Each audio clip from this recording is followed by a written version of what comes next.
A fé é o firme fundamento das coisas que se esperam e a prova das coisas que se não veem, porque por ela os antigos alcançaram testemunho. Pela fé entendemos que os mundos, pela palavra de Deus, foram criados, de maneira que aquilo que se vê não foi feito do que é aparente. Pela fé, Abel ofereceu a Deus maior sacrifício do que Caim, pelo qual alcançou o testemunho de que era justo, dando Deus testemunho de seus dons, e por ela, depois de morto, ainda fala. Pela fé, Enoque foi transladado para não ver a morte, e não foi achado, porque Deus o transladara, visto como antes da sua transladação alcançou o testemunho de que agradaram a Deus. Sem fé é impossível agradar-lhe, porque é necessário que aquele que se aproxima de Deus creia que Ele existe e que é galardoador dos que o buscam. Pela fé, Noé, divinamente avisado das coisas que ainda se não viam, temeu e, para a salvação da sua família, preparou a arca, pela qual condenou o mundo e foi feito herdeiro da justiça, que é segundo a fé. Pela fé, Abraão, sendo chamado, obedeceu, indo para um lugar que havia de receber por herança, e saiu sem saber para onde ia. Pela fé habitou na terra da promessa, como em terra alheia, morando em cabanas com Isaque e Jacó, herdeiros com ele da mesma promessa, porque esperava a cidade que tem fundamentos, da qual o artífice e construtor é Deus.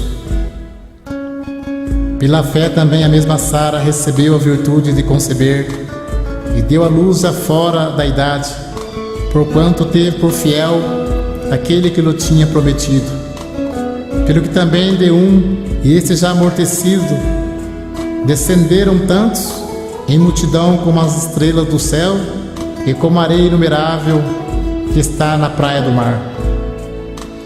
Todos estes morreram na fé sem terem recebido as promessas, mas vendo-as de longe e crendo-as e abraçando-as, confessaram que eram estrangeiros e peregrinos na terra. Porque os que isto dizem claramente mostra que buscam uma pátria. E se na verdade se lembrassem daquela de onde havia saído, teria oportunidade de tornar. Mas agora desejam uma melhor, isto é, a celestial. Pelo que também Deus se não envergonha deles de se chamar seu Deus, porque já lhe preparou uma cidade. Pela fé ofereceu Abraão a Isaque quando foi provado. Sim, aquele que recebera as promessas ofereceu o seu unigênito. Sendo-lhe dito, em Isaque será chamada a tua descendência, considerou que Deus era poderoso para até dos mortos o ressuscitar. E daí também em figura ele o recobrou. Pela fé, Isaque abençoou Jacó e Esaú no tocante às coisas futuras. Pela fé, Jacó, próximo da morte, abençoou cada um dos filhos de José e adorou encostando a ponta do seu bordão. Pela fé, José, próximo da morte, fez menção da saída dos filhos de Israel e deu ordem acerca dos seus ossos. Pela fé, Moisés, já nascido, foi escondido 3 meses por seus pais, porque viram que era um menino formoso e não temeram o mandamento do rei. Pela fé, Moisés, sendo já grande, recusou ser chamado filho da filha de Faraó, escolhendo antes ser maltratado com o povo de Deus, do que por um pouco de tempo ter o gozo do pecado, tendo por maiores riqueza o vitupério de Cristo do que os tesouros do Egito, porque tinha em vista a recompensa. Pela fé deixou o Egito, não temendo a ira do rei, porque ficou firme como vendo o invisível. Pela fé celebrou a Páscoa e a aspersão do sangue, para que o destruidor dos primogênitos não lhe tocasse. Pela fé passaram o mar vermelho como por terra seca, porque intentando os egípcios se afogaram. Pela fé caíram os muros de Jericó, sendo rodeado durante 7 dias. Pela fé Raabe, a meretriz, não pereceu com os incrédulos, acolhendo em paz os espias. E que mais direi? Faltar-me-ia o tempo, contando de Gideão, e de Baraque, e de Sansão, e de Jefté, e de Davi, e de Samuel, e dos profetas, os quais pela fé venceram o reino, praticaram a justiça, alcançaram promessas, fecharam as bocas dos leões, apagaram a força do fogo, escaparam do fio da espada, da fraqueza tiraram forças, na batalha se esforçaram, puseram em fugida os exércitos estranhos. As mulheres receberam pela ressurreição os seus mortos. Uns foram torturados, não aceitando o seu livramento, para alcançarem uma melhor ressurreição.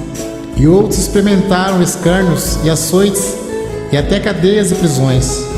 Foram apedrejados, cerrados, tentados, mortos ao fio da espada. Andaram vestidos de peles de ovelhas e de cabras, desamparados, aflitos e maltratados, dos quais o mundo não era digno, errantes pelos desertos e montes e pelas covas e cavernas da terra.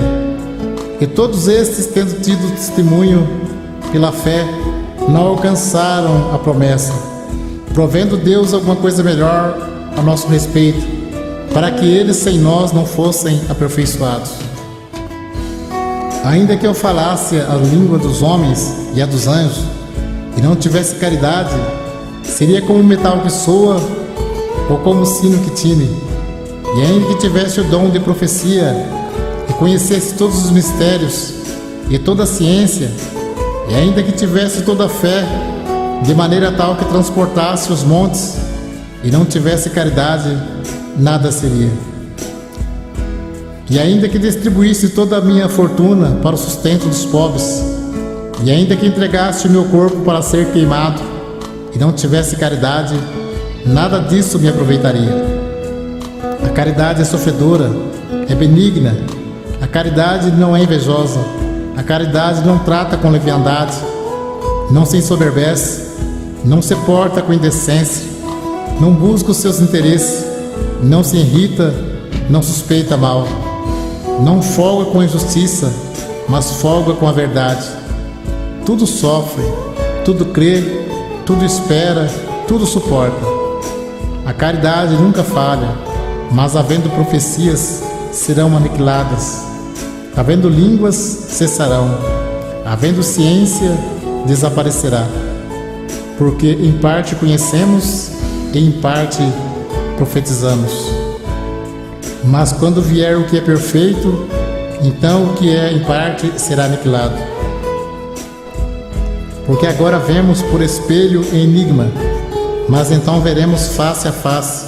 Agora conheço em parte, mas então conhecerei como também sou conhecido. Agora, pois, permanece a fé, a esperança e a caridade. Estas três, mas a maior destas é a caridade.